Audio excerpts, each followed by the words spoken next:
الذين اصطفى أشهد أن لا إله إلا الله وحده لا شريك له وأشهد أن محمدا عبده ورسوله اللهم صل على محمد وعلى آل محمد كما صليت على إبراهيم وعلى آل إبراهيم إنك حميد مجيد اللهم بارك على محمد وعلى آل محمد كما باركت على إبراهيم وعلى آل إبراهيم إنك حميد مجيد أما بعد أعوذ بالله من الشيطان الرجيم بسم الله الرحمن الرحيم رب اشرح لي صدري ويسر لي أمري واحلل عقدة من لساني يفقهوا قولي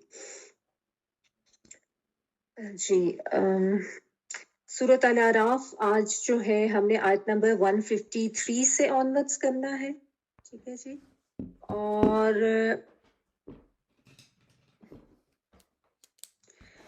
جو ہم نے کل آیات کی تھی پہلے ان کو ذرا دیکھ لیتے ہیں۔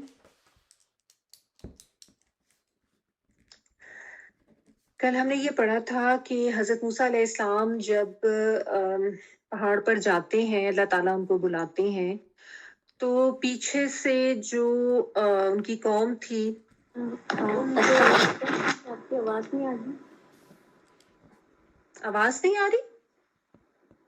کیوں آواز کیوں نہیں آ رہی؟ باقی لوگوں کو بھی نہیں آ رہی؟ نہیں آ رہی ہے، صحیح آ رہی ہے۔ غزالہ آپ اپنا چیک کر لیں، آپ یا تو ایئر فونس لگا لیں، آپ کی طرف ہو سکتا ہے کوئی نوائز ہو یا پرابلم ہو رہی ہوگی۔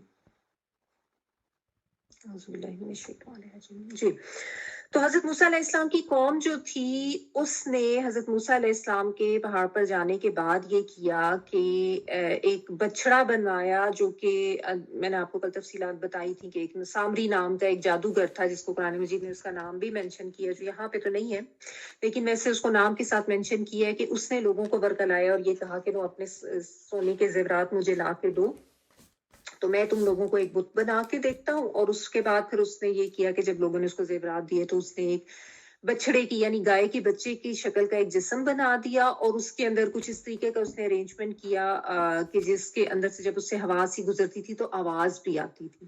تو یہ لوگ بڑے اس سے مرعوب ہو گئے اور ان کے اندر گائے کی جو محبت تھی، گائے کی پوجا اور گائے کی عبادت کی، اس کو یہ بڑا سیکرٹ ویسے ہی سمجھتے تھے، اتنے عرصہ غلامی میں رہے تھے اور یہی کچھ دیکھتے آئے تھے، تو انہوں نے اس کو اپنا معبود بنا لیا اور اس کو پوجنا شروع کر دیا۔